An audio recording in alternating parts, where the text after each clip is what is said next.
Humans usually follow an ideology because it is an outcome of suppressed emotions and desires. और ये theory थी Sigmund Freud की. Sigmund Freud again, I mean those who have read psychology, they would tell you कि Sigmund Freud, Alfred Adler और Carl Jung, these are the three guys who are considered as maestros. यानी कि उनकी तीन बंदों की जो किताबें अगर आप पढ़ लें तो आप अपने मास्टर्स कंप्लीट कर लेंगे साइकोलॉजी का. So Sigmund Freud considered as the bigger one of the three. I mean, obviously none is better than the other, but considered as a bigger of the three. उसने एक theory दी थी कि, और उसमें emotions को बहुत ज्यादा वो करता था, वेटेज देता था. तो वो कहता था जो ह्यूमन माइंड है उसके अंदर एक जंग चल रही होती है, और उसने कहा था कि तीन चीजें होती हैं. एक होती है something called as id. Id represent करती है हमारी हिडन डिजायर्स, हमारे हिडन इमोशंस. दूसरी चीज ईगो होती है, जो कि मोरल प्रिंसिपल्स कर रही होती है कि क्या अच्छा है क्या बुरा है. और फिर तीसरी चीज होती है जो सुपर ईगो होती है, और सुपर ईगो डिसाइड करती है कि मैंने कौन सा एक्शन लेना है. मसलन मेरे सामने $1 मिलियन किसी का गिरा हुआ पड़ा हुआ है, तो मेरी मोरालिटी ये बोलेगी कि मैं वो पैसे उठाऊं और लोगों को दे दूं. ऑन द अदर हैंड मेरी डिजायर बोलेगी कि मैं 1 मिलियन उठाऊं और जेब में डाल के बैंक में डाल दूं और अमीर हो जाऊं.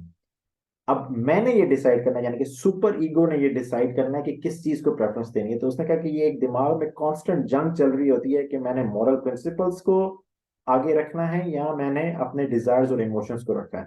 और अगर एक को दूसरे पे हावी कर दिया जाए तो इंसान के अंदर बड़ा मसला आ जाता है, बहुत डूम साइकिल शुरू होता है. तो उसने कहा कि आप बहुत अरसे तक अगर मॉरल प्रिंसिपल्स पे स्टिक करके रखें और अपने इमोशंस और डिजायर्स को सप्रेस करके रखें, तो आस्ता आस्ता आपके सबकॉन्शियस माइंड में एक खलल पैदा हो जाता है जो कि एक आइडियोलॉजी को जन्म देता है. तो अगर आपको, फॉर एग्जांपल, आप किसी, आपने अपने जिंदगी में बहुत ज्यादा करप्शन देखी है अब, और आप उस करप्शन के खिलाफ आवाज नहीं उठा सके, तो ओवर टाइम आपको पता भी नहीं चलेगा कि आप उस आइडियोलॉजी के विक्टिम बन चुके होंगे, आप उस आइडियोलॉजी को अपना चुके होंगे कि करप्शन गलत है. तो ये होगा कि क्योंकि आपने अपने इमोशनली आप आउटबर्स्ट नहीं कर सके कि ये करप्शन तुम कर रहे हो. मसलन अब मैं आपको ज्यादा, कि मैं पाकिस्तान जब शिफ्ट हुआ तो मुझे वो बनाना था, डोमिसाइल बनाना था. तो जब मैं डोमिसाइल बनाने गया तो पता चला कि जी मुझे पैसे देने, ₹5,000 दे के जब तक नहीं दूंगा उस वक्त तक डोमिसाइल ही बनेगा. और I was like first of कि ये क्या है. तो मैंने पहली दफा फर्स्ट टाइम पाकिस्तान में वो डोमिसाइल पे रिश्वत देते हुए देखी, तो मुझे उससे अंदाजा हुआ कि जी बड़ा गलत हो रहा है. और उसके बाद ओवर टाइम मेरे पाकिस्तान के एक्सपीरियंसेस ने मुझे बताया कि यार कितनी करप्शन है. तो अब मैं क्योंकि उसके खिलाफ आउटबर्स्ट नहीं कर सकता, तो मैं एहतजाज नहीं कर सकता, और अगर मैं कहता मैंने 5,000 नहीं देने तो मेरा कभी डोमिसाइल ना बनता. तो क्या हुआ, over time I became a victim, कि मैं अपने इमोशंस और डिजायर्स को क्योंकि एक्सप्लिसिटली एक्सप्लेन नहीं कर सका, अपने डिजायर इनको इमोशंस को मैं आउटबर्स्ट नहीं कर सका, तो मैं करप्शन के खिलाफ हो गया. और जब मैं करप्शन के खिलाफ हो गया तो अब क्या हुआ कि जब एक पार्टी पीटीआई नाम से, जब उसने कहा कि जी मैं हम एंटी करप्शन का नारा लगाते हैं, तो I felt ideologically connected to that. और यही वजह है कि पाकिस्तान में भी जब आप देखेंगे तो बहुत से लोग जो करप्शन के डसे होंगे वो एक्चुअली यही बात कर रहे होंगे, वो पीडीए के साथ इस वजह से लाए होंगे क्योंकि उन्होंने ये देखा होगा फर्स्ट टाइम. तो सिगमंड फ्रॉइड जो एग्जैक्टली ये कहता है कि जब आपके इमोशंस और desires over long period of time जब वो एक्सप्रेस नहीं होते, when he says that against the crushing nature of the world, जब वो crushing nature of the world को आप उसको रिटेलिएट नहीं कर पाते, तो ओवर टाइम आप एक एक आपको पता भी नहीं होता और आप एक बिलीफ सिस्टम्स के विक्टिम बन चुके होते हैं. वो बिलीफ सिस्टम्स अगेन मैंने बताया कि it can be neither right nor wrong. तो अब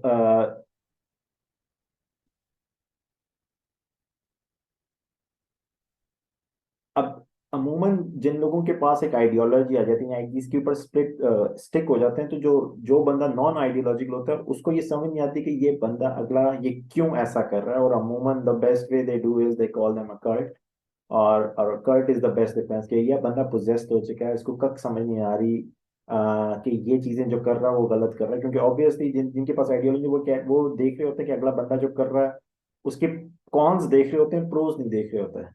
ऑन द अदर हैंड जो बंदा आइडियोलॉजी का को अपना चुका होता है वो सिर्फ उसके प्रोज देख रहा होता है, कॉन्स नहीं देख रहा होता.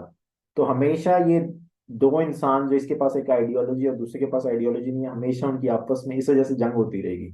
और आपको पता है कि जी obviously we call like to call Imran Khan as a cult. The thing is कि जो कल्ट होता है वो उसकी उसकी उसकी अमूमन तीन दी जाती हैं, क्या कहते हैं, तीन क्राइटेरियाज हैं। सबसे पहला क्राइटेरिया तो ये है कि it doesn't go beyond a limiting number, यानी कि कुछ थाउजेंड्स के अलावा बाहर कर्ट कभी भी नहीं जा सकता। उसकी वजह, उसकी सबसे बड़ी वजह यह है कि जो दूसरी जो वजह वो ये है, पहली वजह ये है कि जी it doesn't go beyond a number. तो अगर आप देख रहे हैं कि एक आइडियोलॉजी जो है इट हैज गॉन अबव 10,000 15,000, तो समझ लें कि it is not a cult. तो क्योंकि कर्ट्स कभी भी can not go beyond a limiting number, अब वो लिमिटिंग नंबर डिपेंड करता है डिफरेंट फैक्टर्स पे। जो दूसरी चीज है कि they have a stiff control, अगर आप उस कर्ट को छोड़ना चाहें तो it is not an easy thing out. तो आप जब किसी पॉलिटिकल पार्टी से एसोसिएट होते हैं तो you can go in and you can come out as well, you can say मैं आज से सपोर्ट नहीं कर रहा। तो whenever you feel, whenever you see, whenever you do understand कि जी आप किसी चीज के अगर पार्टिसिपेट कर रहे हैं, किसी आइडिया या बिलीफ सिस्टम्स को अपना रहे हैं, क्या it is a two way door, you go can go in and you can come out as well. If you can not come out then that means it's a cult. और जो तीसरी बड़ी चीज होती है, they the cults have strict rituals. वो कुछ ना कुछ जरूर कर रहे होंगे, मसलन कि सुबह उठ के आपने या ना चौंकड़ी मार के बैठे रहना और जोर जोर से सांस लेना है। रजनीश के बारे में मशहूर था कि वो लोगों को एक्सरसाइजेस बड़ी करवाता था खुले में। और भी बड़े यानी कि सिख किस्म के भी रिचुअल्स थे लेकिन होते हैं। लेकिन ये कि अमूमन ये तीन चीजें कर्ट के लिए जरूरी होती हैं। नंबर एक के they do not go beyond a limiting number. Number two, they have a stiff control over the entry and exit. And number three, कि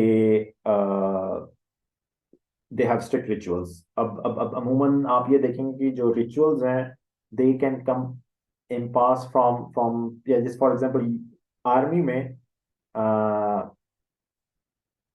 आर्मी में आपके रिचुअल्स होते हैं कि सुबह उठ के आपने वर्दी पहन के आपने उसके बाद स्पेसिफिक तरीके से left right left right left right करना है। ये एक एक कर्ट बनाने की तरीकाकार होता है।